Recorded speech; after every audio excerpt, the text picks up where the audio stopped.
BNP chairperson Khaleda জিয়ার ব্যক্তিগত চিকিৎসক ডাক্তার এ.জেড.এম জাহিদ হোসেন বলেছেন, দীর্ঘ ১৭ বছর পরে ডাক্তার জুবাইদা রহমান দেশে ফিরেছেন। ব্যারিস্টার জাইমা রহমান আমেরিকার একটি রাজনৈতিক অনুষ্ঠানে অংশ নিয়েছেন। ইনশাল্লাহ সেই দিন আর বেশি দিন নেই। দলের ভারপ্রাপ্ত চেয়ারপারসন তারেক রহমান এই মাঠে এসে নেতৃত্ব দেবেন। আজ মঙ্গলবার রাজধানীর গুলশানের বাসভবন ফিরোজায় সাংবাদিকদের এক প্রশ্নের জবাবে তিনি এসব কথা বলেন।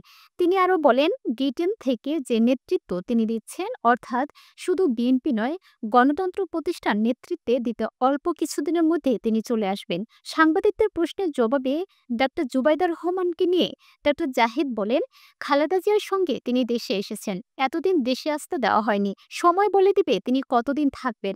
তবে আবার সেখানে ফিরে গিয়ে স্বামী ও মেয়েকে নিয়ে সবকিছু গুছিয়ে দেশে প্রত্যাবর্তন করবেন। সুস্থভাবে দেশে ফিরতে পারায় দেশবাসীর প্রতি শুভেচ্ছা ও কৃতজ্ঞতা জানান বিএনপি চেয়ারপারসন খালেদা জিয়া। এ ব্যাপারে ডাক্তার জাহিদ হোসেন বলেন, দেশে ফিরতে খালেদা জিয়াকে দীর্ঘ ১৭ ঘন্টার ভ্রমণ করতে হয়েছে। এতে শারীরিকভাবে ক্লান্তি থাকলেও মানসিকভাবে সুস্থ রয়েছেন তিনি। বিএনপি চেয়ারপারসন এখনও আগের মতোই দেশের মানুষের পাশে থাকতে চান বলেও উল্লেখ করেন তিনি।